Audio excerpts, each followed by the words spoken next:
all of you. Welcome to TOK Exhibition to be presented by our grade 12 students of HUS who are going to graduate in 2022. As the statement says, for the next 2 hours, you will be put in that space between stimulus and response.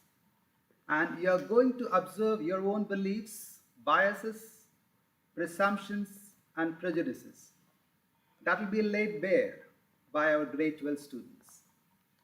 This TOK exhibition is part of the assessment which is conducted by IB for the TOK course. This TOK exhibition will explore a knowledge question. What is a knowledge question? A knowledge question is something which will have different perspectives in play, which is not binary and doesn't have an yes or no answer, which is debatable and open to different interpretation and perspectives. In that sense, a knowledge question is something which can be explored through different lenses of experiences. That is what our grade 12 students are going to take you through. So, this knowledge question will be explored by the students using 3 objects, which they feel can easily connect with the knowledge question and can be used to explore the real life situations better. Those 3 objects can be physical, like a scale or a laptop or a charger or a phone, whatever it is. Or it can be a digital image, like a tweet, like a movie poster, or like a pop album cover, whatever it is. So whatever the objects they think will be connected well to the knowledge question, they'll be using those objects to explore that knowledge question. So this will be a belief-bending experience for all of us because we didn't have this kind of experience when we were in school. And that's where TOK is so special. And these students, right through this 1 year of experience, have gone through so many perspective widening experiences that have made them clear thinkers, free from compulsions, conditions, and conditioning. And they always look at the stimulus standing in the space. So they are responsive, not reactive persons. So without any further ado, we will take you through a belief-winning experience that our grade 12 students are waiting to take you through, right? So there will be 17 participants here. Each will have around 6 minutes to explore the knowledge question that they have chosen using the 3 objects that they are going to use. And at the end of the presentation, the parents who are present here in the auditorium can just go around the desks where the displays are there and ask the students any questions that they want regarding the presentation. So thank you so much for joining us. I'm sure this will be an exciting experience for all of us. Thank you so much.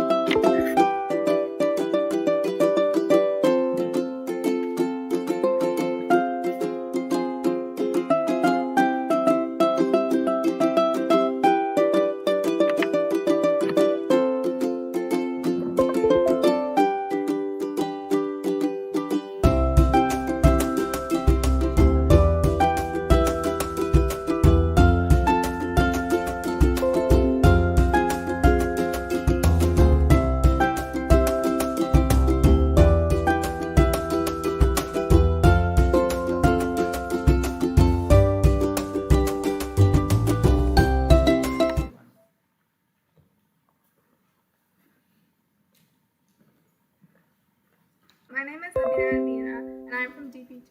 Today I've chosen prompt 35, which is in what ways do values affect the production of knowledge?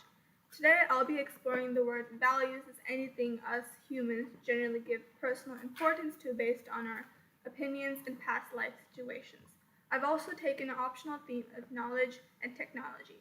I'll be exploring this prompt in 2 ways. 1, how the growth of value can also increase the growth of production of knowledge. And 2, how how focusing on our audience's value can also help creators give us a better production of knowledge. So today my first object is a chef's knife. A chef's knife is not any other normal knife. It gives you culinary precision and also has special mathematical dimensions. Technology helps in making these mathematical dimensions possible. So today in this object, I'll be exploring the value of success. For any field, you must need the perfect utensils. And in a kitchen atmosphere, a knife is very important. So being a successful cook or a home cook, a knife is very important. So the value of success is the reason why this chef's knife was born and why this particular production of knowledge came to life. This personally connects to me because I personally enjoy spending my time in the kitchen as a chef, and I would use this serrated chef knife over any other knife because it lets me be more efficient in my time with the kitchen. My second object is a meditating cushion. A meditating cushion is not a normal cushion. It is actually a cushion used for people that meditate and are beginners. A meditation cushion is more elevated and has better cushion. For meditation, your posture is very important, and sometimes beginners may not have the proper posture. This could lead to many other side effects.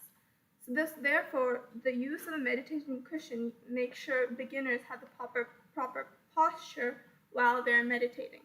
So this object explores the value of peace. When I'm talking about peace, I do not mean social stability, I mean psychological peace. So why I chose this is because this personally connects to me because I like to meditate in the morning every day, but because I'm a beginner, a meditating cushion is very important to me because I want to make sure my posture is correct. So the value of peace and attaining peace within yourself is the reason that this particular production of knowledge came to life. My third object is a weekly planner. A weekly planner is something that helps you organize and assess what you've done for the past week and also help on your daily routine. So this, as we know, a weekly planner helps us be organized and therefore explores the value of being organized and ordered and disciplined. Being disciplined and ordered is a very inherent value, and this personally connects to me because I like to use a weekly planner every day to be disciplined and organized with my schoolwork and to make sure what I've done for the past week has been productive or not, and to assess myself. So the value of discipline and order is the reason that this particular production knowledge was born, and this is why we seek a weekly planner. And technology plays a huge role in making these physical copies and also by making these layouts of weekly planners. So as you can see in all these objects that I talked about today, values are something that promotes the production of knowledge. So to answer my prompt in short, in conclusion, our past values and opinions about a situation influences the way we look at a particular production of knowledge. Values act as a driving force to which we are attracted to or even repelled by a particular production of knowledge. Thank you.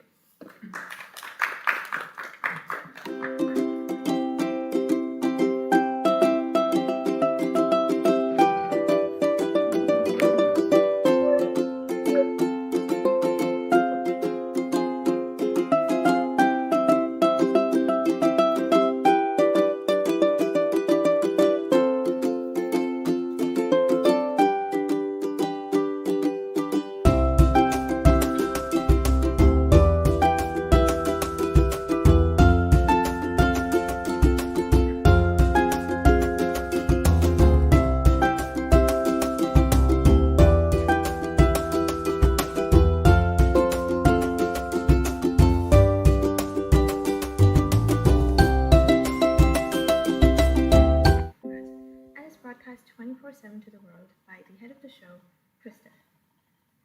The island he lives in is a constructed set itself, and every relationship he shares with the citizens over there are just actors guiding him through friendships, career, and marriage, all for the sake of the show and the world's entertainment. The rest of the film focuses on Truman trying to uncover the truth by his own attempts and finally leaving the place in order to lead a better life in Fiji. This connects to the prompt, what constraints are there on the pursuit of knowledge, as Truman accepts the reality of the world with which he is presented. We are not different from him, as we also tend to believe in the information that is provided to us, without trying to find out how authentic it really is. So, when we try to seek knowledge in a certain area of life, it is a very small part of a bigger umbrella of knowledge that contains the biases, prejudices, and presumptions of those who created it in the first place. So as a result, the knowledge we receive is distorted and not a complete version of its true original form. There is a bias that exists within ourselves as well that prevents us from attempting to assess the reliability of the information that is available to us. Factors like our own experiences, our upbringing, the cultures we live in, and what is considered as normal in it, create a world that is very similar to Truman's constructed reality. The choice of my object is justified as we live in a world that is very similar to Truman's. All the experiences of Truman are constructed and orchestrated until he starts to explore the authenticity of those experiences through heightened self-awareness and critical thinking. And only then was he able to untangle himself from the unreal and make his entry into the real world. And for many of us who live in a world constructed through our own biases and of those surrounding us, past conditioning, media manipulation, and cultural compulsions, the pursuit of knowledge will continue to be ineffective and incomplete. For our pursuit of knowledge to be more authentic, we need to use the tools of imagination, self-awareness, conscience, and free independent will that can cause us to seek knowledge free from biases, prejudices, and presumptions. And the second object I've selected is a book called Warriors Don't Cry by Melba Beals that highlights her experience as one of the students part of the Little Rock Nine incident that took place during the Civil Rights Movement.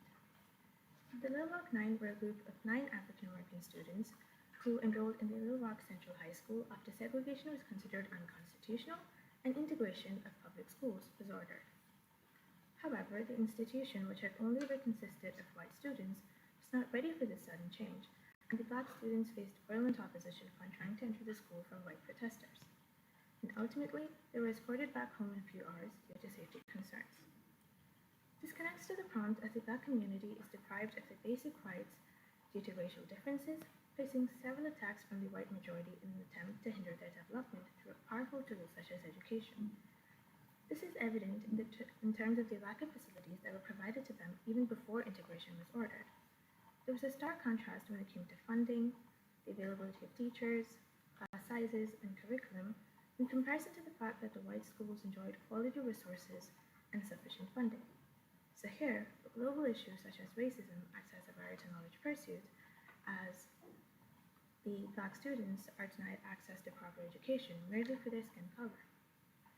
The choice of my object is justified as there is a clear imbalance regarding the acquisition of knowledge between both the groups, with several reasons such as racism, white supremacy, and years of slavery contributing to this. And even though this took place in 1957, and we believe that times have changed and improved, we were still witness to the recent killing of a black American George Floyd by a white policeman, which led to the massive movement Black Lives Matter. So for me, this incident highlights the existing perverseness among many white Americans, which can impact the right to knowledge for minorities, even though the law provides them with equal rights. And until the majority concurs wholeheartedly with the changes brought by the government, the deep-seated racial bias can rear its ugly head again and lead to genuine and unreliable information. Even Wikipedia, as we all know, is not edited regularly by experts in the field, which makes it difficult for us to know the accuracy of the material available. The access to quality reference books have also reduced because the internet is easily accessible to all.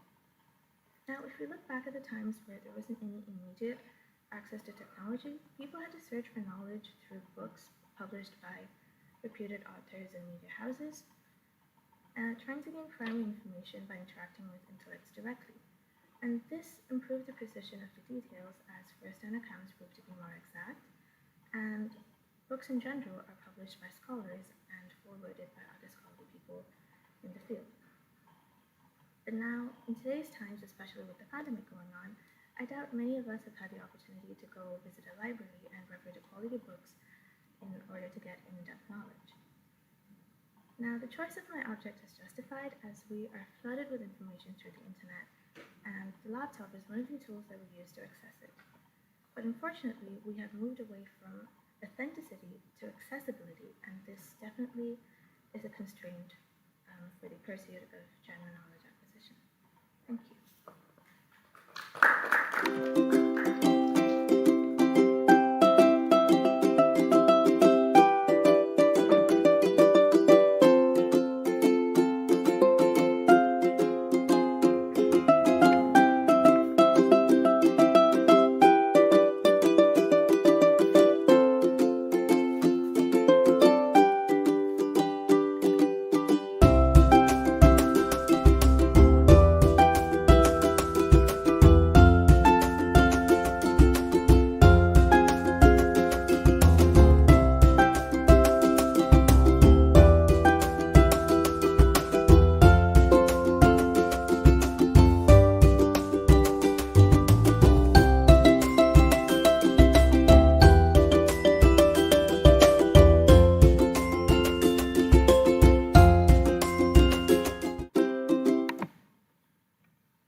Hello everyone, I'm Ishika Dixit and the TOK prompt I've selected is Who Owns Knowledge?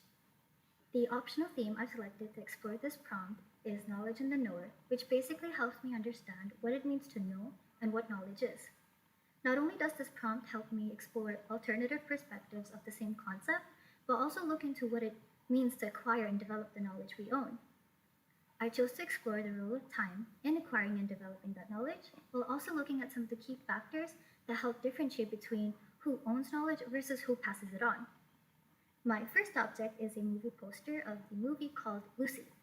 The movie's sole purpose looks into the possibility of existence through time. The movie also suggests that we simply inherit bits and pieces of information from the past, the present, and a potential future. So in this case, who exactly owns the knowledge? Well, the answer is time itself.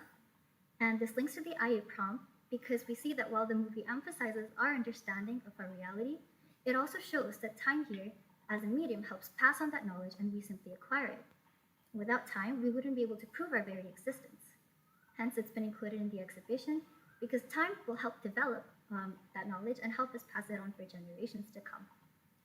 My second object is an image of Earth called Brilliance at Night, the Americas in Darkness, captured by NASA.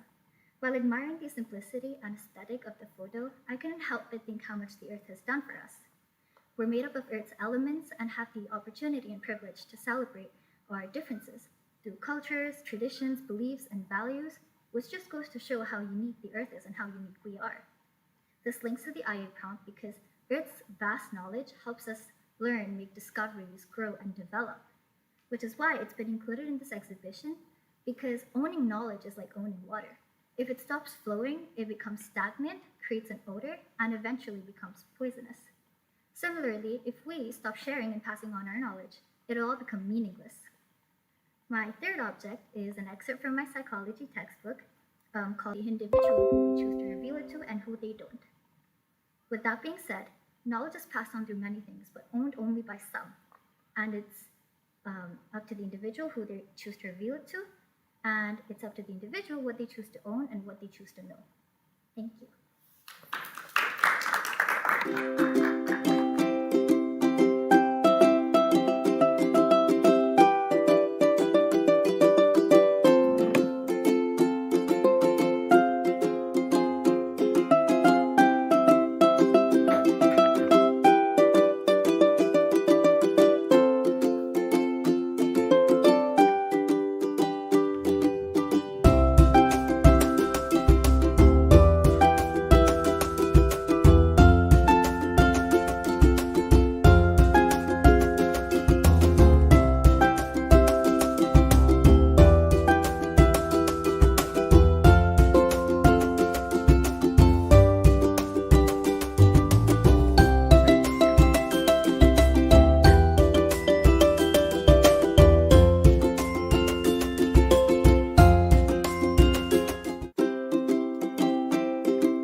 Hello, my name is Sasi, and my TOK Exhibition prompt is, to what extent is objectivity possible in the production or acquisition of knowledge?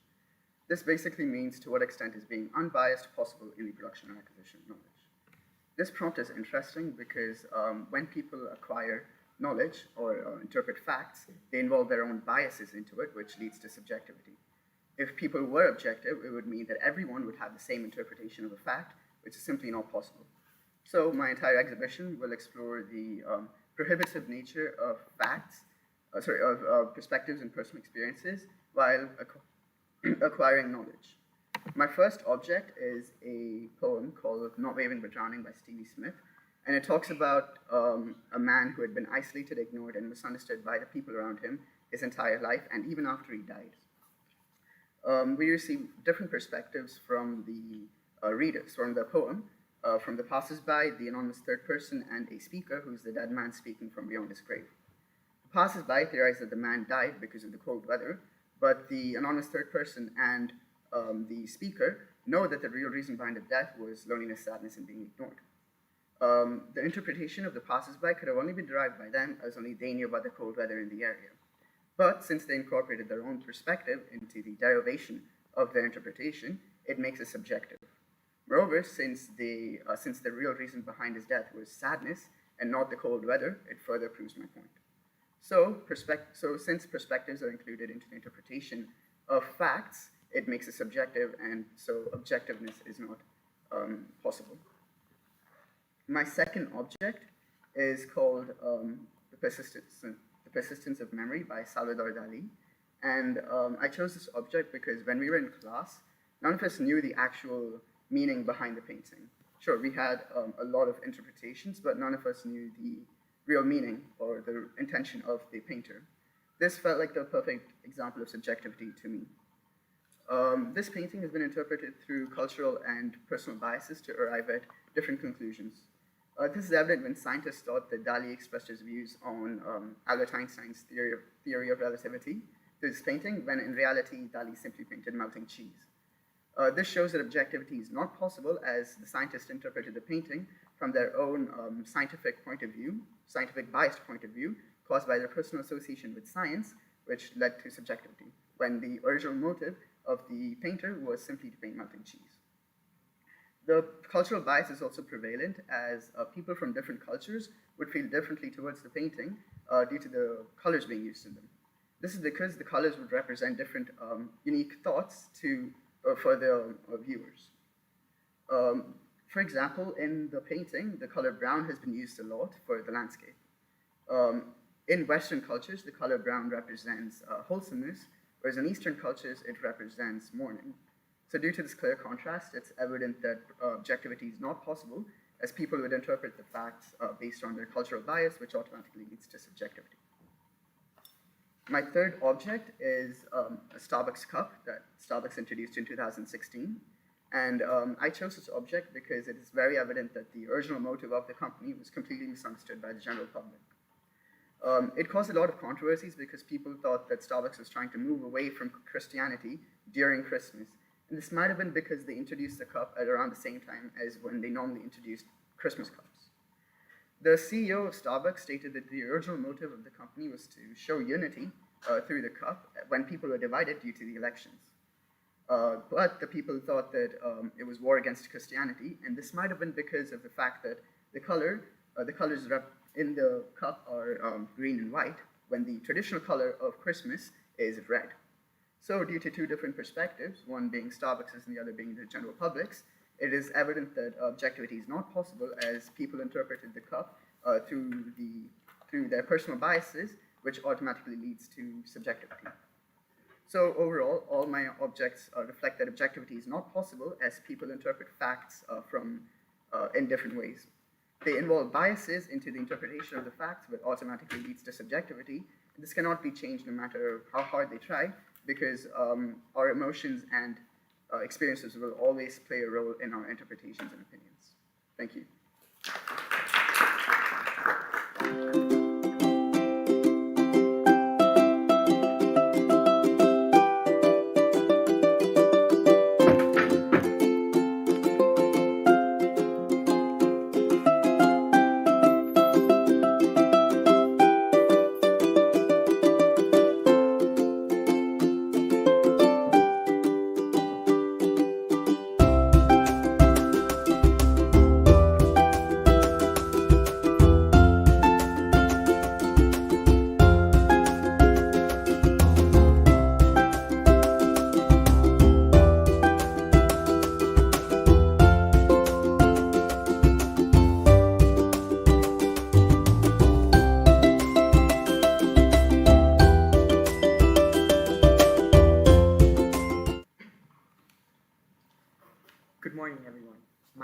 Rahul, and the prompt which I've chosen is what is the relationship between personal experience and knowledge?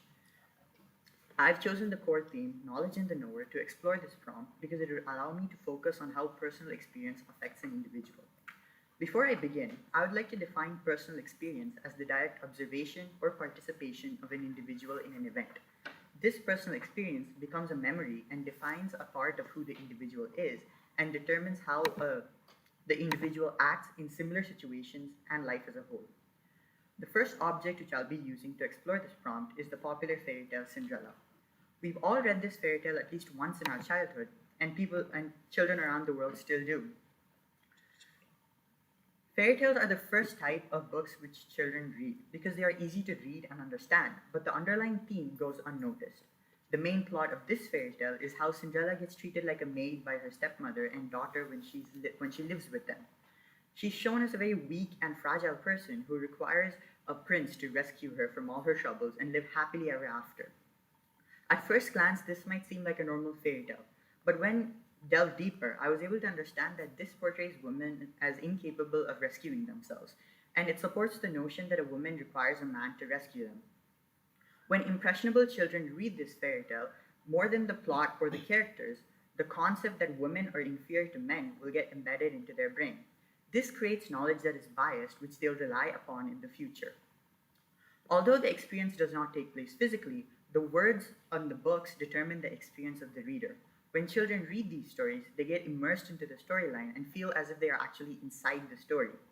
This affects a child's emotional and mental development. This object is highly significant with respect to the IA prompt because it shows how personal experience can create knowledge that is biased towards a particular community, gender, or a group of people. This shows how personal experience creates knowledge, but doesn't give assurance as to whether the knowledge is accurate or not. Now moving on to the second object which I've chose is my used car. When we returned back to India, we bought a used car with a simple review on its appearance, color, test drive experience, and price. We thought it was a good car until it stopped in the middle of the road in a traffic jam. When a mechanic inspected it, we found out that many of the internal parts were replaced with old damaged parts. As months passed, many problems arose and we had to spend a lot of money to fix it. This was the first time we bought a used car, so the personal experience of buying it for the first time led us to not only realize our mistakes, but to also gain more knowledge about the buying process. The next time we would search for a car, we would have a mechanic do an inspection of the internal parts and to see if any customization was made, along with the factors we reviewed initially. This shows how personal experience changes the importance we give to certain types of knowledge because through personal experience, we understand the usefulness of each type of knowledge. The first time we bought a car, we only considered its outer appearance, but only after it broke down, we understood the internal damaged parts. The flaws in the ways in which you acquire knowledge were highlighted through this personal experience. The relationship between personal experience and knowledge isn't only the fact that personal experience produces knowledge, but it can also alter the method which we use to acquire knowledge. This altered method allows us to gain more knowledge. As in the case of my used car, we were able to consider factors which we didn't consider initially. Now moving on to my third and final object, the third object which I've used is Netflix. Netflix is an OTT platform which we all use to watch movies and TV shows from the comfort of our homes. But not many know how Netflix was founded. Reed Hastings was inspired to create Netflix when he had to pay a late fee of $40 over the rental of the movie Apollo 13. Even though Reed Hastings knew about the late fee policy, it was the process of actually paying the fee that led him to create Netflix. This shows how personal experience can convey information in ways that other ways of communication lack. For example, you would gain more information if you actually experience the process of paying a late fee rather than someone telling you about the late fee policy. This is because when you actually experience it, you face the inconvenience and loss, so you'll be more attentive the next time so that you'll prevent that mistake. Netflix also uses personal experience to improve its business. A team of data scientists analyze how users click, watch, search, and pause videos in order to recommend new shows for them to watch. Through this process, Netflix was able to group its customers into 2,000 taste communities. Now, taste communities are people who who prefer the same type of content. This shows how even if personal experience might seem unique and different to each individual, when looked at from a broader perspective, they can be grouped into people who possess the same type of knowledge. Through personal experience, you can prevent your mistakes, which become your personal experience, can be life transforming. For example, Reed Hastings became a pioneer and forerunner in the OTT world and changed the way in which we view media. Through personal experience, you can also find the bias of an individual and enhance the user experience, as in the case of Netflix. In conclusion, through personal experience, the relationship between personal experience and knowledge is that through personal experience, you can personal experience creates knowledge, and personal experience alters the method in which we acquire knowledge, and personal experience can help us prevent mistakes in the future. Thank you.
Welcome. I'm Palmer J from DP2, and my chosen prompt is prompt 26. What are the challenges raised by the dissemination and/or communication of knowledge? I will be exploring this prompt through the use of connotations and subtext. The role of connotations and speakers who speak different languages can understand one another. This poses many challenges as each individual language has its own unique proverbs, idioms, euphemisms, and connotations, which only the native speaker of said language has intimate knowledge of. This is evident in connotations where not only the literal meaning of a particular phrase is shown, but also secondary meaning. This highlights how a person's language, cultural background, or historical background can influence the interpretation of knowledge. My second object is a poster that was sent to my email by a gaming website. The website is well known for trading and giving giveaways and many lotteries. This particular poster advertises a particular gaming item, which is of a very low cost compared to its usual value of giveaways. These such giveaways are given to particular holders and particular participants of giveaways on the website. I've noticed through my interaction on the website that posters like so use a lot of hidden data and vague description to influence people into mass participation of such giveaways. This highlights how a person's emotions can overcome their common sense and how a person's emotion can also influence their interpretation of knowledge. I decided to use this particular object into my exhibition as it shows how my emotions came over my common sense. Finally, my third object is an album cover of Bruce Springsteen's Born in the USA.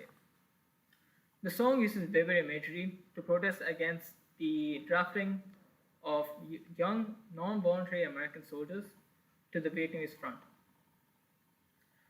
The famous chorus line, Born in the USA, is a sarcastic connotation made by the singer.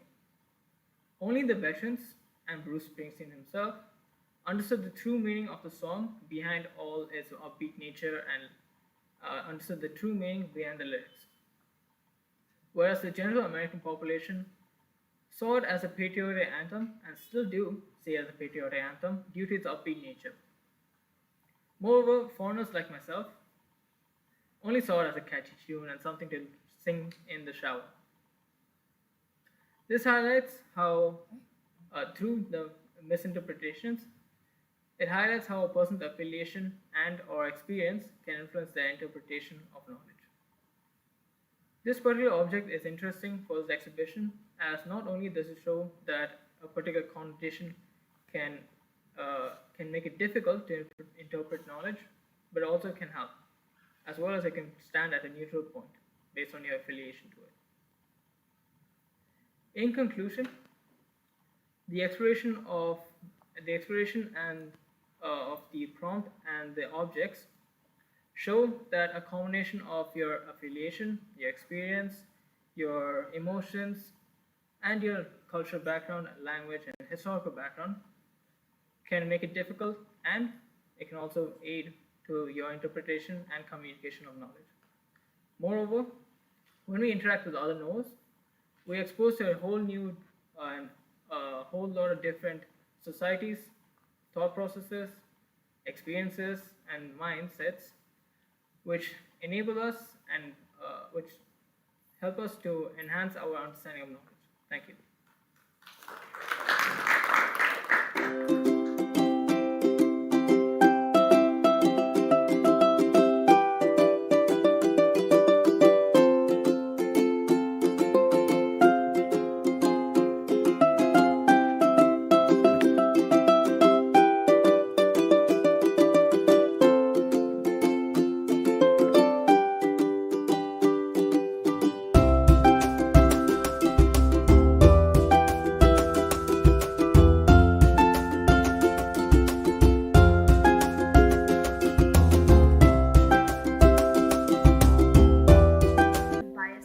How it is formed within individuals.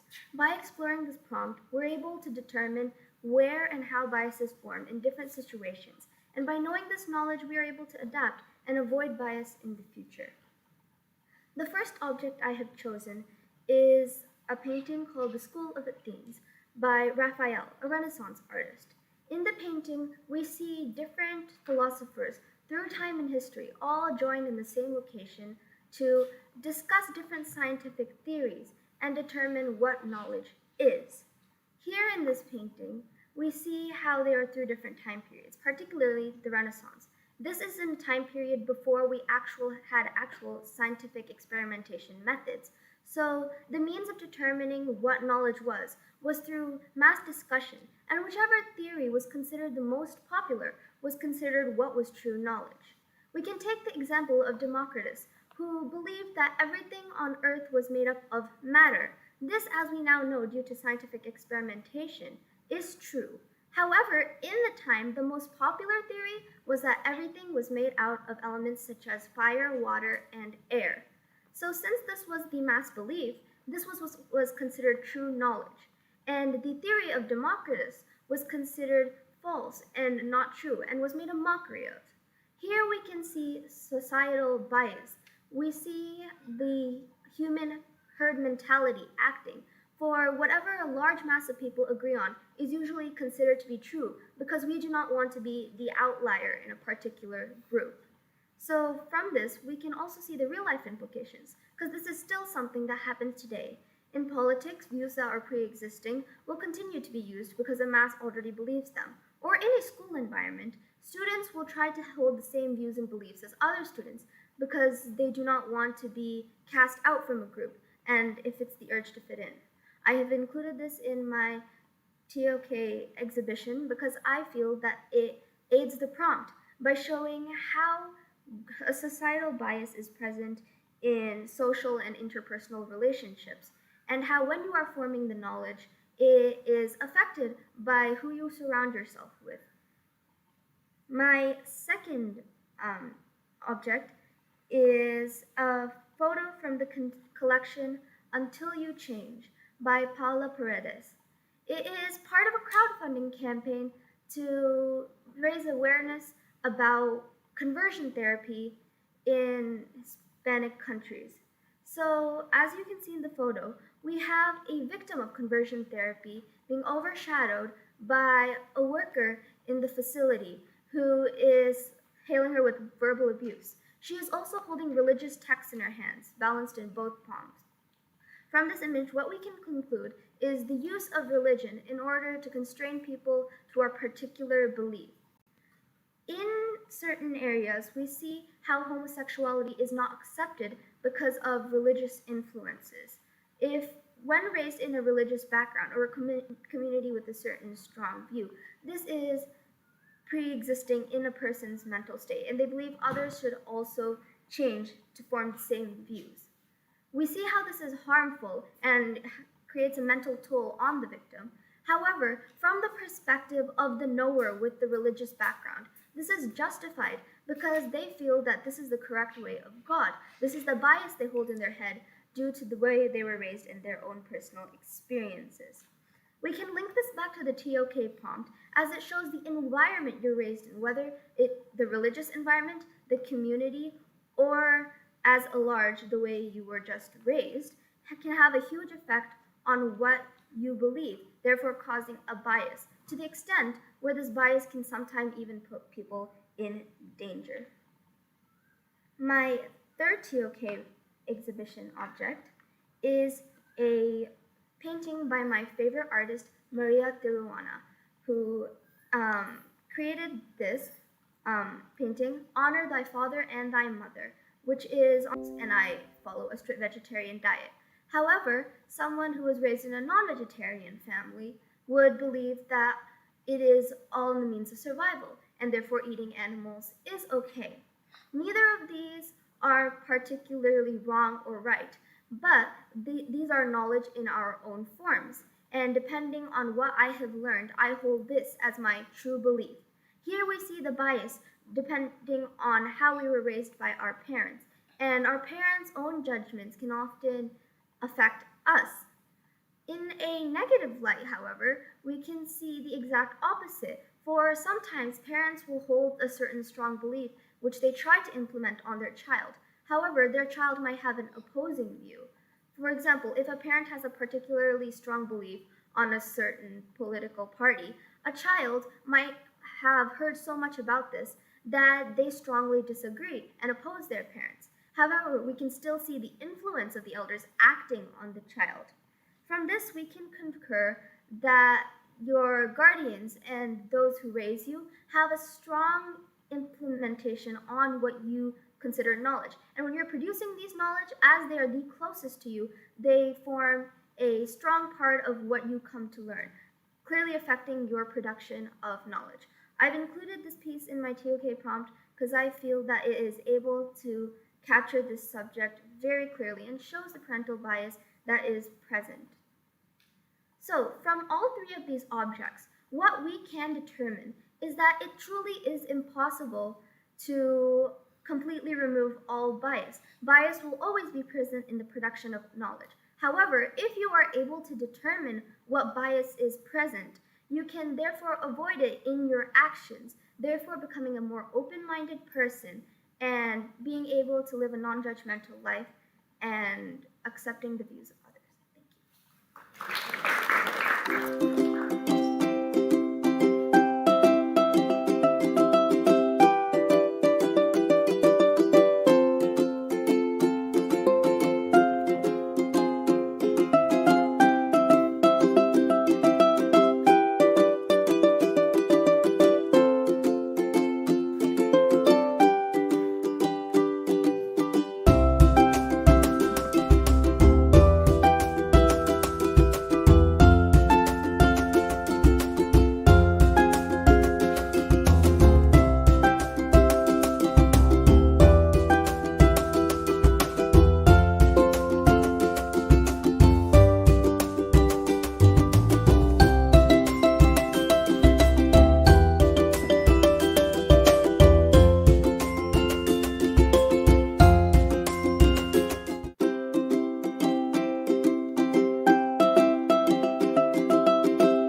Good morning. My name is Vishwesh. I'm a part of DP2, and my TOK prompt is, what are the constraints on the pursuit of knowledge? The optional theme I've chosen for my discussion is knowledge and religion, and throughout this presentation, my central claim that's going to permeate with the three examples is that excessive faith or excessive accounts of faith can prevent a sense of total awareness in society. And I hope these three examples are clear examples of that. So my first object, is this tamarind tree that's actually in the backyard of my grandparents' house. And for a little bit of context, now all of us are aware of the fact that plants photosynthesize, especially large trees like this, and at night, as a part of this process, they expel carbon dioxide and take in oxygen, which means there's not going to be much oxygen to breathe if you're going to be there. The effects of this, well, there's going to be a bit of difficulty in breathing, unconsciousness, and there have been accounts of villagers feeling as if someone had stepped on them while they were sleeping. Now, we're aware of this. We're aware of the reasoning behind this because we understand the science behind it. But when I was at my village, I was told to stay away from these trees at night because it was home to the devil. And it was occupied by spirits and ghosts, and that's why they were being stepped on when they were sleeping. Now, we're aware of this disparity between our knowledge and theirs. Scientific knowledge like this isn't as prevalent in villages like that. And this particular situation, it's widespread throughout villages in South India and Sri Lanka. Now, what we can infer from this is there's no curiosity. The villagers were complacent with their level of understanding of what's going on behind the scenes. And it can be dangerous in the long run if society as a whole has no curiosity to investigate what's going on. This has happened in the world before. Before the ancient Greeks, there hasn't been any accounts of any community that's investigated any scientific phenomena empirically. The ancient Greeks were among the first to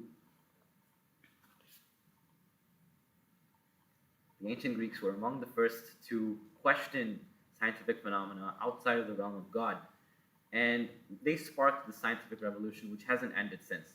But if that had started much later, we probably wouldn't be as advanced as we are today as a society. So what we can take away from this object is how religion and the ability of faith to seemingly explain everything can replace our innate curiosity. The next example is, quite frankly, a rock, but it's a floating rock that I had encountered on a trip. So many years ago when I was younger, I visited this holy city in the south, and there was this exhibition with a bunch of floating rocks that floated in water, which is quite unusual, and I was pretty fascinated by it. Pilgrims who had come on pilgrimages to that city had bought samples of this rock and were worshipping it. Now, for a little bit of context, there is this Hindu epic called the Ramayana, and this city is monumental to that epic. And in I guess something that should be known is that the Hindu god in that story, he gave rocks the ability to float to form a bridge to go to another country. And so there's an evident connection between the two rocks, and that's why people bought these rocks and worshipped them. But recently, in the past decade, there have been studies going on by many universities, and it turns out these rocks have an ability to float because of their volcanic composition. Now, a significant portion of society was able to reason that science and religion could coexist. But there was the remaining portion of society consisting primarily of people who either had not been exposed to a higher education or depended on their religion more than their education. Either way, this group was at a crossroads between religion or science. They had to choose. And predictably, they chose religion over science. It could either be due to extreme devotion to God or the fear of God itself. But either way, the result was the rejection of this scientific evidence and the failure to understand what was going on ultimately. Now, this is not new. This has happened in the past before some pretty large religious communities. A significant example being the Vatican, which for centuries manipulated scientific concepts under religious pretenses. And people who defied that norm, people who questioned phenomena through the scientific method, they were incarcerated. Copernicus and Galileo Galilei, scientists like them, they went through this. Now, obviously, we don't face such severe punishments today, but the real punishment, in my view, is the inhibition of knowledge. So that is another example of how religion can inadvertently impede on our pursuit of knowledge. The third object is a bowl of chili. Now, chili is an American dish, and for a little bit of context, when I was a kid, I used to be very, very religious. I was aggressive, was an aggressive Hindu boy, and whatever was considered taboo according to Hinduism, I would shun it for no reason, just out of extreme devotion, and I just distanced myself away from anything remotely related to that. One of them was eating beef. So I knew what eating beef was, but I had no other knowledge about the meat or the dish or anything related to that. And one day at our school cafeteria, they served a variety of options, and one of them was chili. I'd never heard of that, and it was red. I thought it was related to the vegetable. So I took a bowl and I ate it, and then I went home. Prison, Islamophobia, the partition in India. All of these are examples of where a group of believers or a single believer ostracized or outcast a significant portion of society, usually bound by a common faith, for no rational reason. It would be due to some irrational fears or unfounded assumptions. Could be the generalization of one whole community because of the actions of one person, a clash of ideals, the thought of religious superiority. But regardless of what the reason is, the final result is there's this social division. And not only do we accidentally offend and outcast a group of people, but we also miss out on this potential social integration. We miss out on all their experiences, all their customs, ideals, perspectives. We don't get to learn about their culture. And unlike the previous two objects, which were entirely scientific, cultural knowledge it's different, but it's equally important, and it's still knowledge. And I think this anecdote is an example of how preconceived opinions that are religiously defined can impede on our pursuit of knowledge. Now that brings me to my conclusion. Now these three scenarios are like microcosms of what happened in the real world, and I hope the connection, or let's say, I hope the pursuit, the hindrance in the pursuit of knowledge is clear. Thank you.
From DP2, and the prompt that I chose to explore was, is bias inevitable in the production of knowledge?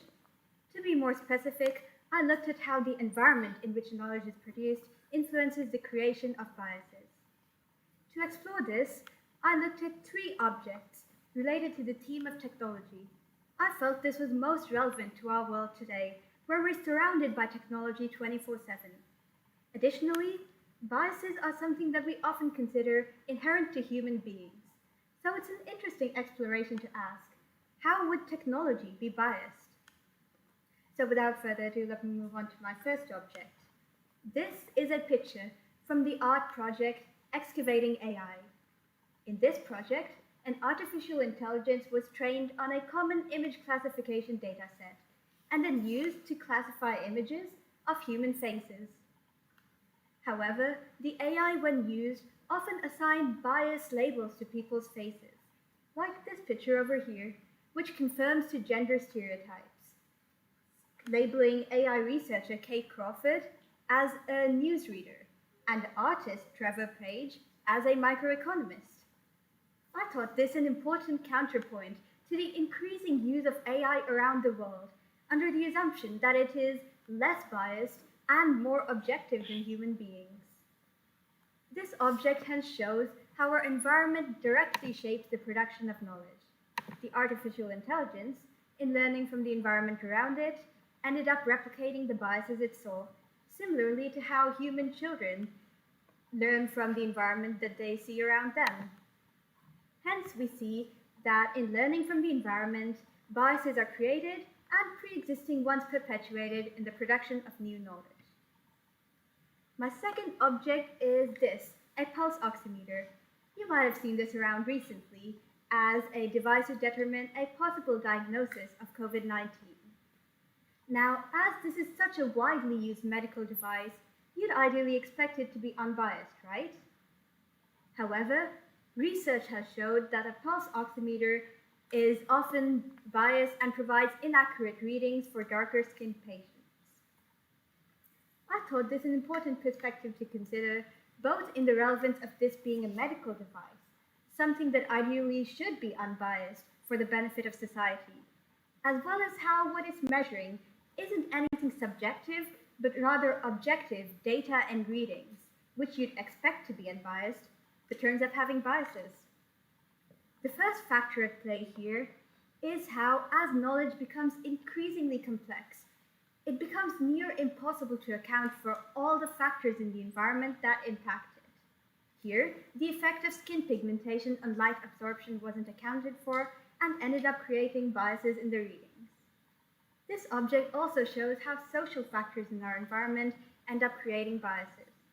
Racial inequality in advanced scientific and technological research meant that the development and testing of this device was more likely to be done by lighter-skinned individuals, which meant the case of its use by darker-skinned patients wasn't examined in detail, and thus a bias arose in the readings. Hence, we see how technical and social factors in the environment end up creating biases in knowledge. To remove these biases, this thus means that we need perfect knowledge of our environment and complete equality, something that is practically near impossible to achieve. My final object is this, our family tablet. Now, this device has had a pretty bad run, freezing up regularly and occasionally breaking down completely.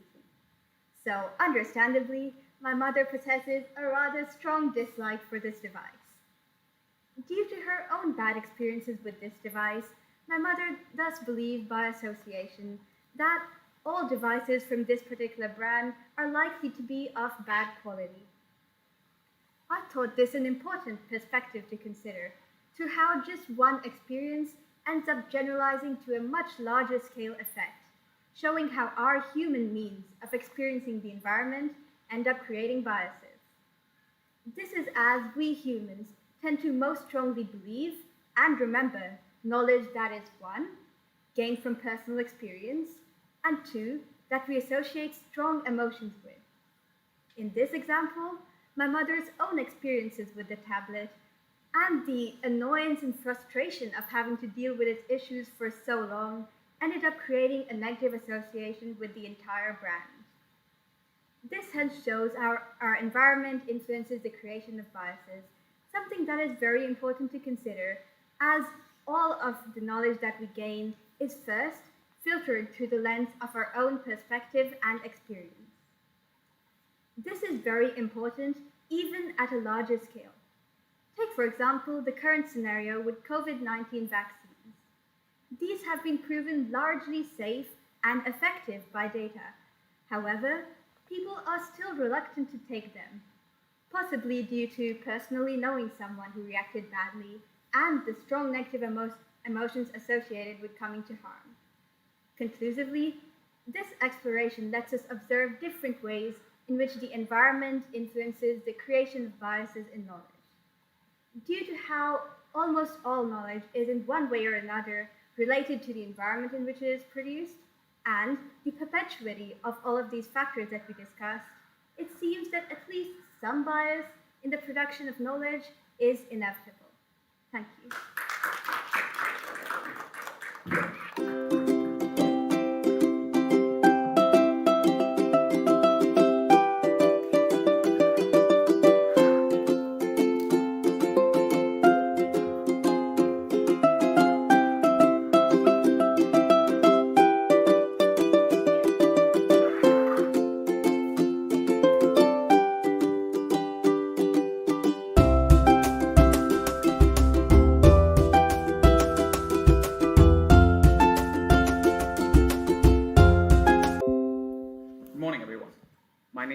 Guru, my TOK prompt is, to what extent is certainty attainable? Certainty is the idea that you precisely know something is happening or has happened or some course of action which you know will have an exact outcome. My first object is conveniently a picture of myself. It represents me, an individual with thoughts and ideas based on experience. Now, I believe arriving at an absolute certainty in real life is a pursuit doomed to fail. I say real life because I do agree that some mathematical expressions and equations are absolutely certain, because something contradictory, at least to me, is inconceivable. You can't think of a triangle with two sides, can you? When I try to apply concepts of mathematics in real life, I cannot attain absolute certainty. Let's say you give 2 chocolates to the guy in this picture and ask him how many chocolates he has. He would say he has 2 chocolates. If you ask him if he's sure about it, he would say no. All right, I'll stop talking to that person. The reason why I'll say no is because I believe that no 2 chocolates can be exactly identical. They cannot precisely have the same compositions because the differences can be seen on a minute level. Therefore, it wouldn't be exactly 2 chocolates, but somewhere closer to 2.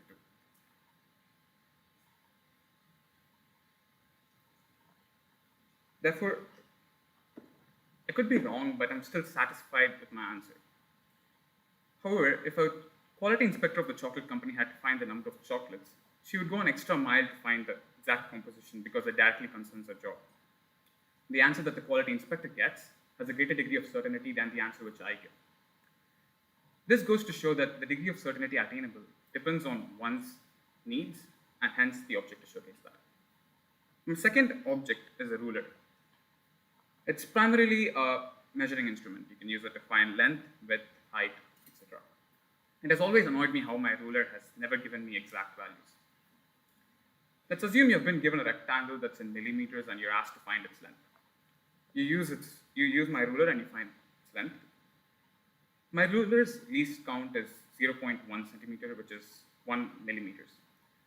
The degree of uncertainty that I would get using this ruler is greater than what I would get if I used vernier calipers. Vernier calipers are more accurate. They have a least count of 0.1 millimeter. Now, what if you're given an even smaller rectangle? You could still use vernier calipers, but its degree of uncertainty would be greater than what you would get if you used a micrometer screw gauge. It has an even smaller least count. This goes to show that the smaller and smaller objects that you measure, you will require instruments that are made and calibrated in such a way that it minimizes the level of uncertainty. Making these instruments will require advancements in technology. The extent to which certainty is attainable depends on the equipments that we have at our disposal. There's always a possibility that you arrive at an even more accurate and precise value as calibrations improve. Measuring instruments will always keep advancing to give closer and closer values for different purposes. Never will advancements give exact values as the degree of certainty increases limitlessly. My final object is a book by Stephen Hawking called Brief Answers to Big Questions. In one of the chapters, Stephen Hawking writes about the existence of God. He claims that the laws of science could be thought of as God, but a God who's person and has feelings doesn't exist. This claim left many appalled as it directly contradicts their religion, and it left me with questions. Now, as an IB student, I believe I can be open-minded enough to question my own fate. To what extent can I be certain that God exists? I like to believe that God does exist and he's incomprehensible by our minds. I could go on to say that every favorable outcome, my birth itself, is an act of God, but will I ever know that someone has everything planned? I don't know. Still, I will believe in the existence of God, for my faith is driven by the fear of believing in something contradictory. The extent to which I can be certain is minimal, because I don't have any proof. Many may find that questions like the existence of God, heaven, hell, earth, soul, etc. are questions that they cannot answer with minimum or any certainty at all because they don't have proof or the proof is not convincing enough. This goes to show that the degree of certainty attainable depends on the availability of proof and its quality. In conclusion, the extent to which certainty is attainable depends on one's needs, technological advancements, and availability and quality of proof. Thank you.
Good morning to one and all present here. My name is Aditi Sharma, and today I'll be exploring three TOK objects of real-life situations in relation to my IA prompt, my TOK IA prompt number 12, which is bias inevitable in the production of knowledge?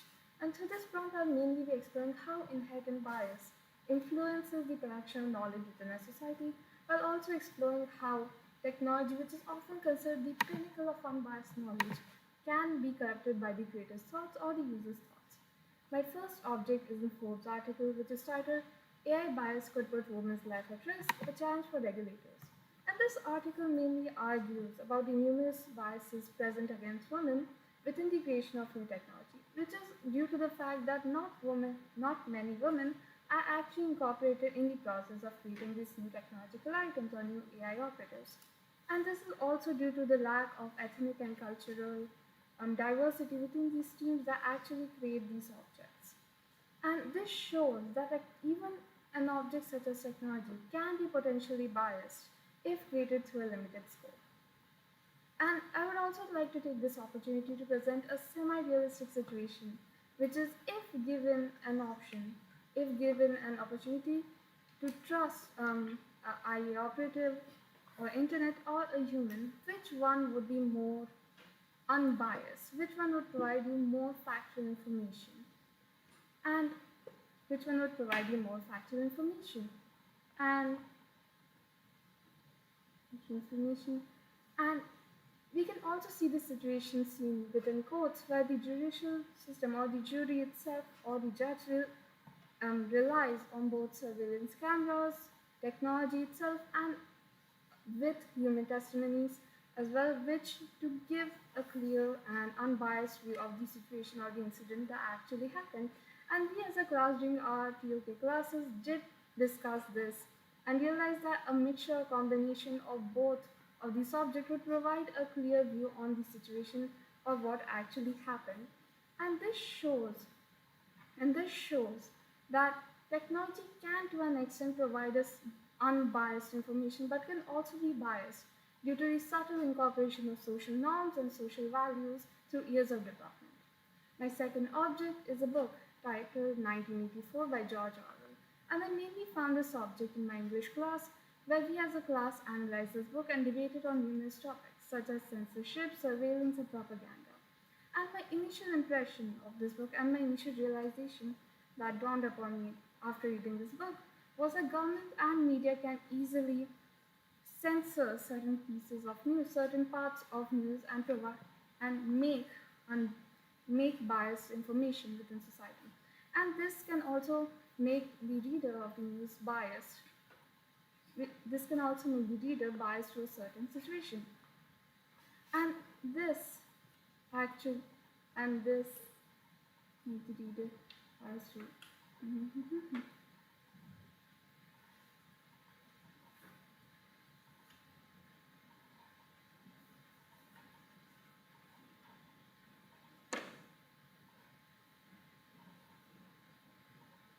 make the reader biased to certain situations. And this actually gives rise to another question, whether even biased knowledge be considered as real credible knowledge within a society. And we can actually explore this question through a real life situation where dictatorial governments actually propagate certain information, certain biased information to the people, and the people still involuntarily or voluntarily choose to believe this information, which shows that if biased knowledge is created by a person in power, it can easily be deemed credible within society. And my third object is an artwork by Banksy, which again I found during my English class. And this was actually given to a certain object of analysis within an assessment. And this mainly revolves around the theme of nurses or medics being superheroes. And my initial impression of the subject was this is an incredibly important artwork or a piece of or object within a society because it showcases the real heroes within a society, which are actually medics and nurses, rather than the ones that are actually propagated by the media or films. But then upon further analysis, I realized that there was an inherent human bias. There was an aspect of inherent human bias present within this artwork itself, which is the portrayal of nurses as women. And in society, we often classify certain jobs jobs relating to certain aspects such as nurturing or caring as feminine, and certain jobs that actually have contrasting aspect to feminine jobs as masculine. And this sort of creates a divide across different genders. And we see that in this artwork, regardless of Banksy's intention, the portrayal of women is due to inadvertent behavior, which is mainly due to unconscious biases that are propagated within society. And this shows that this artwork is inevitably influenced by biases. And in conclusion to my commentary on these three objects, I realized that bias is almost inevitable in the production of any object, especially if it's created by humans. And this is mainly due to the inadvertent human bias, inherent human bias that is present, that is actually propagated by societal values and norms, which leads to biased knowledge being produced within a society. Thank you.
Good morning. My name is Dheeraj, and the TOK prompt I've chosen for my presentation is how do you distinguish between knowledge, belief, and opinion? So, what is knowledge? Well, knowledge roots from belief. So, a belief which is proven or rationally thought to be, and then in grounds of research, and which is proven is called knowledge. And all knowledge is truth. And what is an opinion? An opinion is a belief which cannot be proven but is thought to be of which has different which has beliefs which can be debated among. And what is belief itself? Belief is a proposition which is thought to be true, but it may necessarily not be. So to further explain this presentation, I will go forward with my first object, which is a poster, a Netflix comedy special by Ricky Gervais called Humanity. So Ricky Gervais is a very popular stand-up comedian. He's been doing stand-up comedy for like over 2 decades, and he's one of my favorite stand-up comedians. So his comedy is usually observational, based on society and popular culture. And for the past 2 decades or so, something which has influenced the pursuit of knowledge heavily is social media, saying that your opinion is equal to my opinion. But in today's social and political discourse, we have come to a very bad situation where some people equate their opinions to actual facts. Where even when you do come up with them to actual facts and show them the evidences, they still tend to stick to their belief, and with their belief, they choose selective bits of information which are still under debate to prove their points. So we have come to a place where we cannot have a rational conversation and in the pursuit of finding true knowledge. So an example of this, where in the stand-up comedy itself, so like when Ricky Gervais, he was in a little Twitter feud, and so he just commented, tweeted a little thing. He said that the Earth is 6,000 years old, and obviously the outrage was from people. Not 6,000 years old. 4.8 billion years old. So the outrage, which was what he was targeting for, was that no, the Earth is not by people. Well, I don't want to specify who, but like there are groups of people who think that the Earth was not is as old as it's proved to be. So they're like the Earth is 6,000 years old, or the Earth stop talking like this is like completely false. So this is where our ability to distinguish knowledge from opinions and beliefs comes in. So you can't have an opinion on the age of the Earth. It is something proven, scientifically proven, and dated, carbon. So that is where when I've already stated, so knowledge is when a belief, which is the belief was that the Earth is not, obviously did not come up out of nowhere, and it's been millions of years of evolution. So it has been proven. So this opinion is of these people is stemmed from belief, and which is not changed even when real, true knowledge is present to them. So this also, the next object which I've chosen is a tweet by Donald Trump, which is not the ultimate context of this because a lot of people have heavy opinions on Donald Trump, but this is a tweet from 2012 where he reads, the concept of global warming was created by and for the Chinese in order to make US manufacturing non-competitive. So seeing this on first case, the most general audience might think this is just, like at the time he was not politically involved. So it's just a take on American activists, there's always skepticism, which is not limited to things beyond reason. So like when he says this fact, what he's doing is denial of climate change. And when it has also been a proven knowledge fact, what happens, some people choose to believe that it is not real. And they're driven by strawman examples, like stating that, well, I've been living for like 40 years now, and I've been living in so place, and I don't think the weather has changed at all, and I don't think the sea levels is rising. So they go to their personal experience instead of saying the collective thoughts and knowledge which has been derived for so many years. So when an influential figure like Donald Trump or many other people, when they propagate the fact that this is all like a corporate lie or lies of the government, people tend to believe this, and they are subject to misinformation, and this misinformation is deemed as knowledge, and the actual facts are put away, sidelined, and is ridiculed in most places. So a rational argument in this place with the people who deny this, they do not come into, they choose to stick to their beliefs again, and they do not come in contact with reality and what's going on. So this takes me to the third object, which is very important in today's society too, because of the pandemic, which this is a picture of two needles pointing to a cross. So this is like a small referential image to the anti-vax movement. So the subject to majority of the religion, but this is subject to a group which becomes almost like a cult of high mind thinking. So they think that the facts which are provided are all lies, and that nothing can be proven, and their belief, that is their God or the preacher, what they're saying, and his opinions are right and the knowledge is wrong. So this goes to a fact where they cannot, they're not even allowed to have their own personal experiences to judge. They're rather just subject to getting the knowledge from their source of knowledge, which they deem, which is their religion, the religious texts, or the preachers they follow, of the influential figure. And another strawman argument presented here is that, well, common sense is very relative to a lot of people, and it is not reliable at all. So in conclusion is that, how do we distinguish knowledge, belief, and opinion? It's that everyone's knowledge or an opinion is deemed from some sort of a thought process, and that these are personal opinions and which are very, very subjective, and the most exposure to knowledge is the only way you can know how to distinguish between the two. Thank you.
Hi everyone, my name is Veronica Arun and I am from DP2.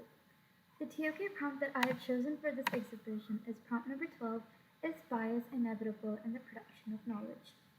Almost all information that is produced today is biased to a certain extent, especially within disciplines that are designed to operate by adapting to human ways of thinking, therefore inevitably becoming exposed to elements such as stereotypes or prejudice against defining factors such as someone's gender or someone's race. This applies heavily to artificial intelligence or AI, which is designed to mimic human ways of thinking, therefore being prone to bias whilst producing knowledge. Thus, this exhibit will explore prompts such as my three objects that help to answer the question, is bias inevitable in the production of knowledge? For my first object, I have chosen a translation of sentences from Finnish to English using Google's AI translator software, Google's Translate. Finnish Suomi is the language that is spoken in Finland, and this language does not tend to gender nouns. Hän is used to refer to both he as well as she pronouns. However, when these sentences are translated to English, the English translation associates each sentence with a pronoun that it deems fit based on gender bias. Google Translate can be seen gendering professions by associating activities such as taking care of the children in the household with women by the usage of she, and activities such as working and leadership with men by the usage of he. This plays into sexist gender biases where women are seen solely as maternal beings with their primary role being taking care of the children and the household instead of also working in the workforce and being a leader professionally.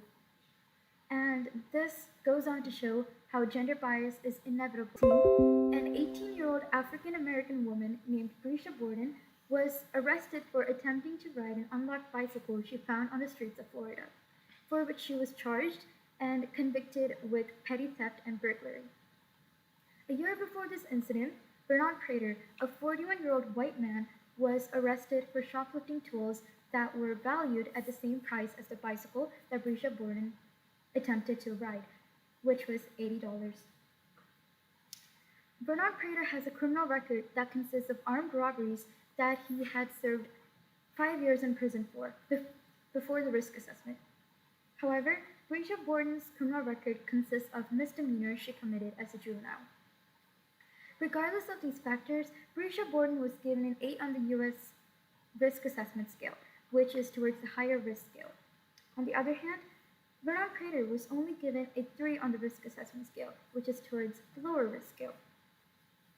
ProPublica, a research magazine, did an assessment to see whether there were patterns between people of color getting assessed higher risk scores.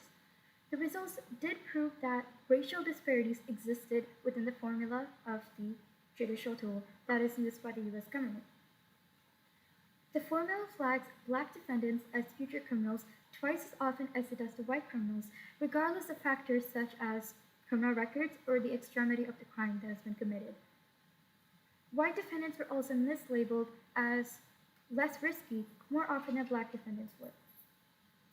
This shows how racial bias is inevitable within the current judicial systematic tools used by the US government. For my third object, I have chosen the 4 biggest AI assistants that we are aware of today. That is Google's Assistant, Apple's Siri, Microsoft's Cortana, and Amazon's Alexa. All these AI assistants were solely given female names and female voices by default. Since they are being portrayed as young women through their female names, female voices, and obsequious personalities, they are harboring generations of biased perceptions against women that are problematic, that women are submissive, and that their servility is expected. These AI assistants are further enforcing gender biases against women by playing into the female stereotype of women being submissive and agreeable, such as having assistant-like qualities. UNESCO's report that delved into gender bias that is existing within AI technology titled "I'd Blush If I Could" warns that this could influence society's interactions with real-life women, since women are now being associated with assistants due to these 4 AI assistants. Real-life women could be penalized for not having the compliant personalities that these assistants do. These harmful stereotypes that are being harbored within society today are often not being questioned by us because we are so used to seeing these female stereotypes everywhere that it's embedded into our brain and normalized. And this goes on to show how gender bias is inevitable within the production of knowledge today, especially in regards to artificial intelligence. Thank you.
Good afternoon to one and all present here. The human mind is quite peculiar, isn't it? The urge to learn and to know about everything present around it. Isn't that what distinguishes us from all other living organisms?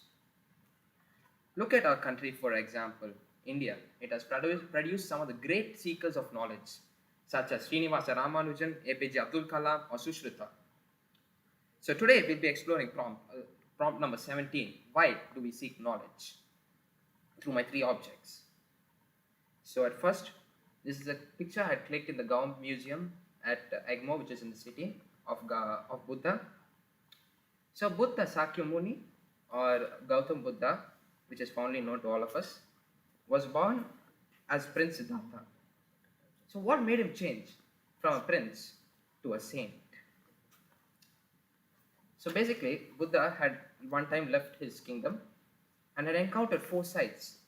The sights of old age, sickness, and death. And then also a sight of a saint. Buddha wondered, how could there be such peace in a world full of suffering and chaos? So therefore Buddha had embarked on this long journey in search of knowledge and had attained enlightenment under the Bodhi tree, basically attained Buddhahood according to the Buddhists. So throughout the course of the story, we realize that Buddha was searching for metaphysical knowledge. So metaphysical knowledge is knowledge that cannot be conceived or understood by the perception of the human's five senses. Knowledge that is not understandable by today's scientific knowledge as well, such as afterlife, death, rebirth, all these concepts which still elude a bit, which is still not discovered by science even today. So, in those times, the reason that Buddha had gone into the search of this knowledge was because of his society. It was where religion played a very big role in the search of knowledge, compared to today, where we look at scientific aspects of things. So therefore, Buddha seeks metaphysical knowledge rather than a scientific knowledge because of the society he lived in, which is way before, during the Vedic ages. Now, my second object would be our school. So the reason I had chosen this object was because you could see the multitude of reasons we all come here to seek knowledge. And primarily, we all seek academic knowledge for something as simple as a class test or something as complicated or difficult like an Olympiad. I mean, we have a lot of successful people over here. So in school, we seek academic knowledge in fields like natural sciences, such as chemistry, or human sciences, such as economics, or just simple math. So generally, we also seek knowledge to understand societal norms, for example, social issues or how to behave. I mean, that's why we are sent to primary, we are sent in kindergarten or that's why we send to school mainly, to understand social issues, like I have when I did my CAS projects. To communicate, because the 21st century is about communication. That's why we learn, we go through MUNs and we learn how to communicate better, because it's required for our society.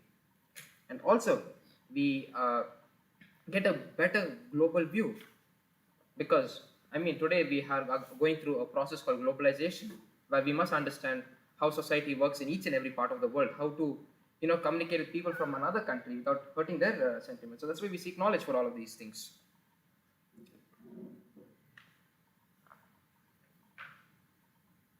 Now, generally, students usually seek knowledge to get good scores in their examination, then go to college and get a job. That's because that's what we all want. And then there are those who would go through unorthodox methods by seeking knowledge by doing extracurricular activities and seeking knowledge in that to get an unorthodox job, become a dancer, become a sports professionals, become a psychologist for a sports for a particular sport. So at the end of the day, we all want to achieve our ambitions, and we also want to improve our socio-economic status. Now, moving on.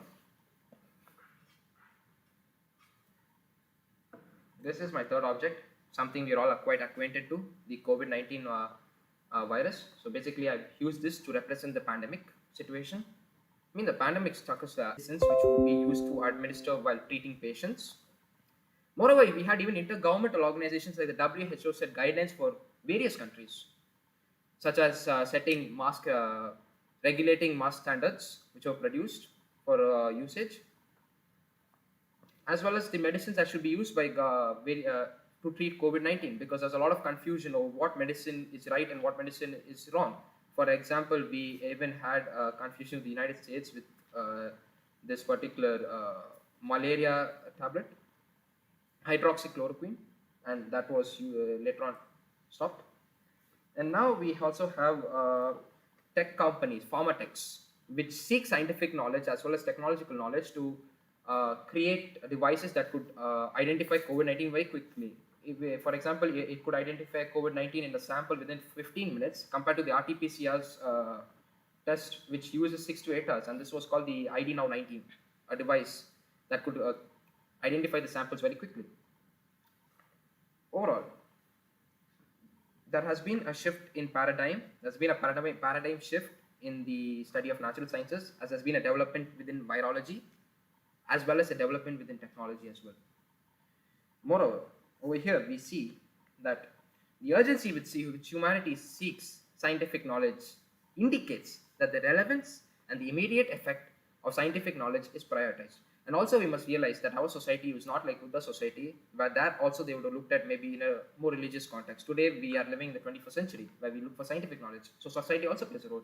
So therefore, to conclude, we seek knowledge based on our society, based on our experiences, and based also on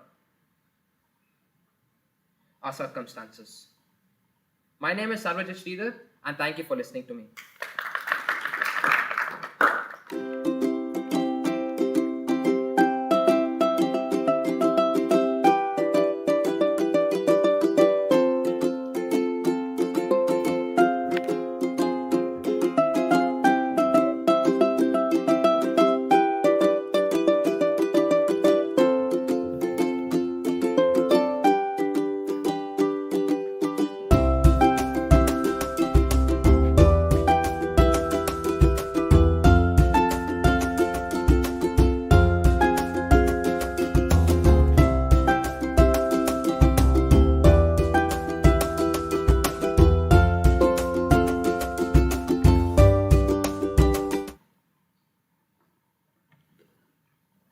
Good morning. My name is Suryansh and I'm from DP2, and I'll be discussing the prompt regarding what role does imagination play in the production of knowledge about the world. During my exploration of imagination, I discovered 3 properties. 1, that imagination helps in inspiring the one who is imagining. 2, imagination helps in distracting the one who is imagining. And 3, imagination helps in providing visions about the world to someone who is imagining. My first object is the album cover of Pink Floyd's album Wish You Were Here. I have always loved Pink Floyd, and their eccentricity always appealed to me. The reason why they are on this commentary is because the artists replicated their imagined sense of reality when they were on their altered state of mind through the use of music, and they were able to share it with everyone. Without their imagination, there would be no creativity for them to produce music. They will not experience the colors of life, and they will not able to enjoy their life if they had no imagination to perceive the world around them. And they would not be able to share what they imagined, which made them so famous in the first place. The role imagination played in the production of knowledge for the artist was that they provided them with inspiration and content to make their music on. Their euphoric imagination was the reason why they gained so much popularity. My object 2 is the geocentric model of the universe by Claudius Ptolemy. This model was believed to be true from 6 BCE to 15 BCE. The ones who conceived this in future, where technology advanced and people were able to garner more perspective about the world and about the space around them, they got to realize that that is not the case. Imagination can be so strong in convincing one that what they perceive is the reality, where in many cases that is not true. In case, for example, Ptolemy again, he was so convinced that the theory that he imagined was so true that it led everyone to believe what he was saying, and they all were agreeing with him, even though it was flawed. In conclusion, imagination helps in creating hypotheses around the world, about the world around us, which again may or may not be true. The role imagination played in this case was rather a negative one. Imagination can sometimes disregard the laws of reality and coherent logic when it provides information to us. It is our job to be cautious of the information presented and analyze it thoroughly. It also helps the imaginator in providing building blocks for it to establish a theory about the world which may be for the future. The third object is a Pushpak Viman, which was imagined by Valmiki in Ramayana. This was the first mention of a flying vehicle in ancient India. And it was imagined by one of the first poets in ancient India. The flying vehicle, also called the Pushpak Viman, was described with precise description from the structure of the transport to the speed it takes. This was all described in a detailed manner during the whole tale of Ramayana. If we assume that the tale is a fiction, then we can assume that Valmiki had imagined all of these attributes about the Pushpak Viman in such detail, which was extraordinary. Not everyone is able to imagine with such detail. His imagination produced material that would be framework for how an airplane or a helicopter might work. He conceived the idea of a flying vehicle much before the first flying vehicle was invented. In conclusion, Valmiki's imagination helped him substantiate a vehicle which was invented centuries later. This shows that imagination sometimes provides material that goes beyond the present limitations that may be presented. Valmiki had no objects or had no material to produce an actual flying vehicle, but he could still imagine one, and that shows how imagination does not consider the limitations one might be presented with today. Imagination would help one break the boundaries of present reality and would help the individual in envisioning a production of knowledge that one could use in the future. This can be shown as once Valmiki imagined this, there were no flying vehicles around that time, and he still was able to imagine a transport which would be so efficient in the future. In conclusion, I believe that imagination plays a crucial role in the production of knowledge, from the inception of the idea to the execution of it. If there was no imagination, it would be extremely hard for one to articulate or process someone's thought, as it requires our brain to constantly restructure and rebuild scenarios in our head. Hence, we should value the power of imagination and the endless possibilities and potential that it possesses. Thank you.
Hello, everyone.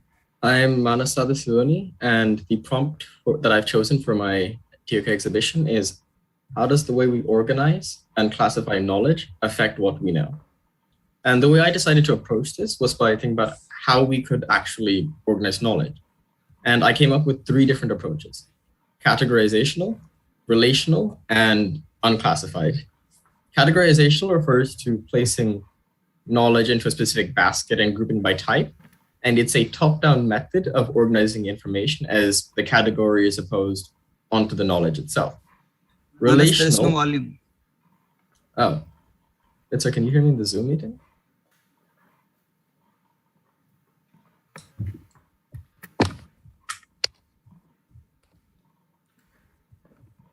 Yes, sir. Can you hear me now? Sound. Speaker on.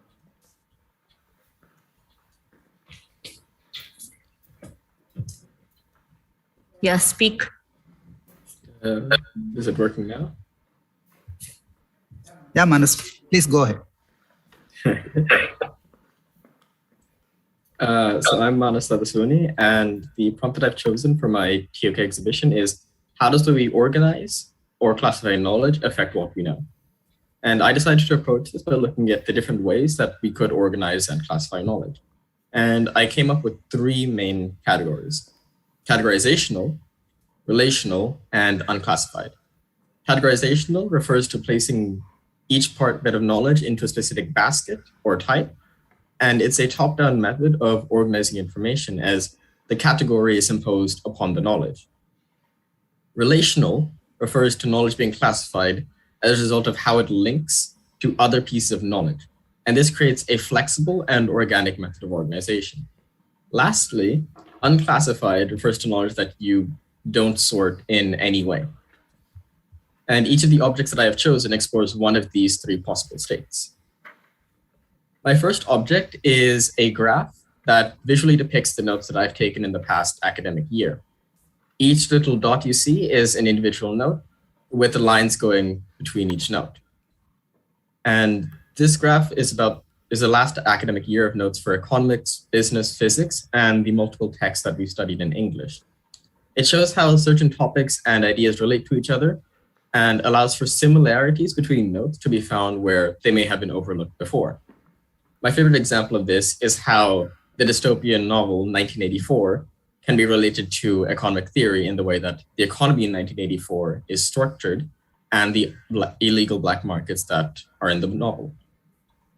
This method of organizing information focuses on how each bit of knowledge relates to each other rather than what category the knowledge could fit under.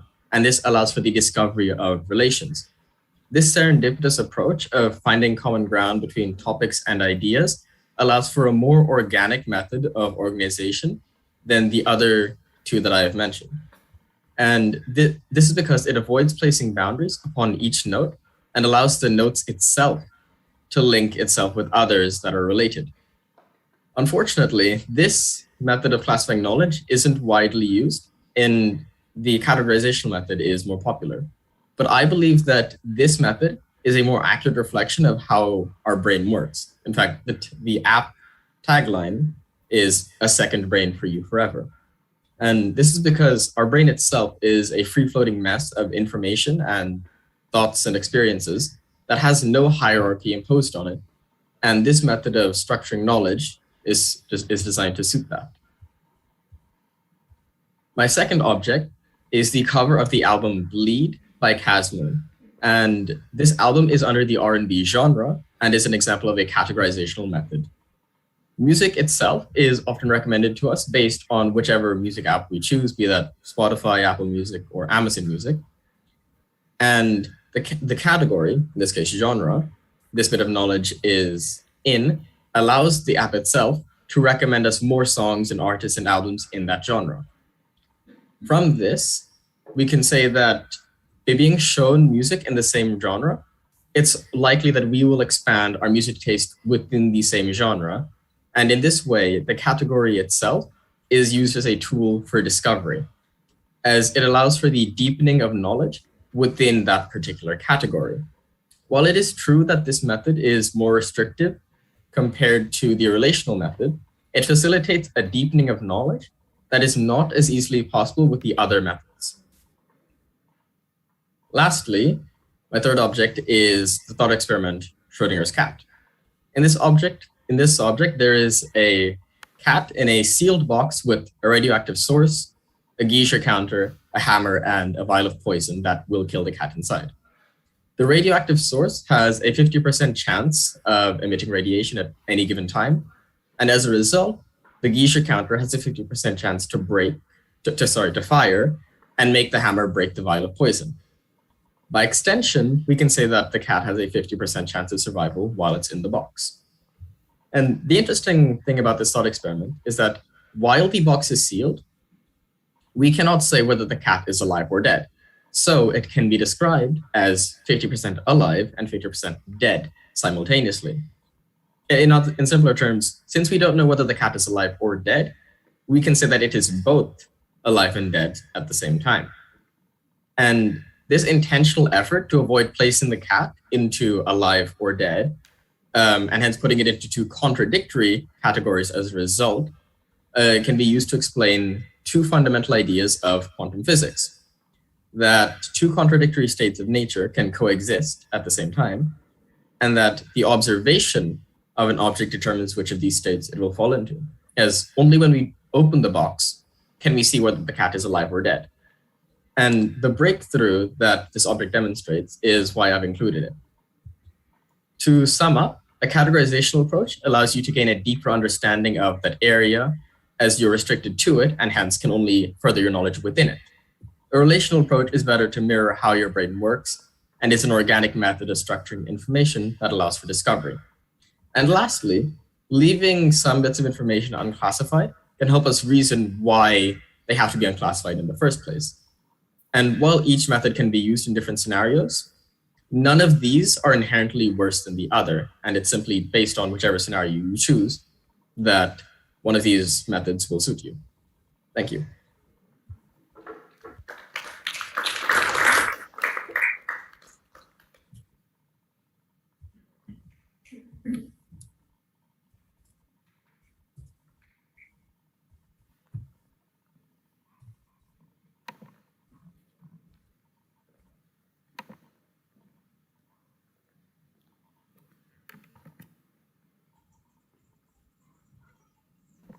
Hi everyone. I'm going to talk about some objects I use to answer the question, can new knowledge change established values or beliefs? I also will be looking at this with respect to religion, where we can use different perspectives and different time periods to tackle this question. My first object is a movie called Jojo Rabbit, where the main character Jojo is a young cadet and a strong Nazist. His mother, surprisingly, isn't. It turns out that she was secretly hiding a Jewish girl, Elsa, even from Jojo, in fear that he would report her. This goes to demonstrate that if not treated early, incorrect beliefs indoctrinated in children can have terrible repercussions. Children are usually pretty impressionable, so they often depend on their parents or their school to provide them with the correct beliefs and values. However, in Jojo's case, his beliefs predominantly consisted of what he learned from a junior section of the Hitler Youth. This led to him having strong beliefs about the world. Luckily, and we'll see why, Jojo eventually finds out about Elsa, and while he does not report her at first, they end up having several arguments about their ideologies. Although their beliefs are extremely divergent, both of their values are surprisingly similar. Elsa eventually realizes their similar values and uses this to show the inhumaneness of the Nazi regime. Thus, we see how that even though Jojo's values didn't change, the knowledge he gained through the new experience of meeting Elsa helped him understand things from her point of view and allowed him to modify his beliefs and question his original ideologies. This answers the question as this new knowledge gave him a new perspective he didn't consider before, which allowed him to challenge his beliefs based on the only remaining axiom he had left, his values. My next object is a verse from the Bible, Timothy 2:12, which says, "I do not permit a woman to teach or to exercise authority over a man, rather she is to remain quiet." This verse was often used to explain why women cannot be pastors in the church. However, after movements like the women's suffrage movement and the waves of feminism, the context has changed. This can allow us to change how we interpret this verse. By looking at it in the context of the past, when women were not even allowed to educate themselves, it wouldn't have been possible to allow them to preach because of how low they were looked upon and the amount of backlash to allow us to progress into the future. Thus, the question is answered in how beliefs can be changed as the world around us changes and new contexts arise. My last object is my mom. She was raised in a convent which instilled core values in her, like kindness, honesty, and empathy. However, they also taught her to be pro-life, which shows how, at the beginning of her life, both her values and her beliefs were formed by the convent. Once she went to America, she experienced firsthand the problems many women face when they are not allowed to abort and the impact teenage pregnancies can have on young girls. While this did end up changing her beliefs, as she is now pro-choice, her values stayed the same. What she did was apply those values and virtues she learned at the convent. She used the virtue of empathy to understand how it would feel to be so young and have a child. She sees every girl as her own daughter. This shows how her implementation of her values expanded into unfamiliar ground, and this caused a change in her beliefs. Looking back, my mother doesn't think that her original belief about abortion was incorrect. Rather, she thinks it was merely incomplete. Just like in the case of Jojo Rabbit, when we are young, we often have incomplete notions of the world simply because we simplify complex ideas into black and white rules. This black and white understanding of the world is what can often cause extreme views amongst ourselves as adults. The important thing, my mom feels, is to constantly educate yourself and eventually break those black and white definitions. This answers the question as it shows that beliefs can be modified to keep up with the new knowledge we gain every day while keeping our values intact to maintain harmony and a functioning society. In conclusion, using these objects, we can see that it is possible to change established beliefs when we gain new knowledge through mediums like personal experiences and different global contexts. Thank you.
Wow. Before I say anything further, can we have a big round of applause for these wonderful presentations?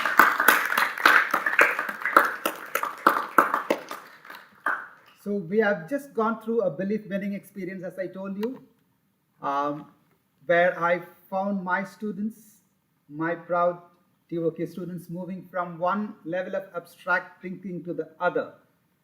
So moving from different planes of complexity. This is not easy. This is a result of a year of hard work they have put in to learn how to think in a way which is not being conditioned, not being born out of their cultural compulsions or media manipulations. They have learned now to think clearly. So this is going to have them in good stead in their future life. I'm sure that you have enjoyed this experience as we have this joy of bringing this to you. And thank you so much for being part of this first attempt to go live via YouTube. And I'm sure that this will continue for years to come. So thank you so much for being a wonderful audience, and we will see you next year. Thank you very much.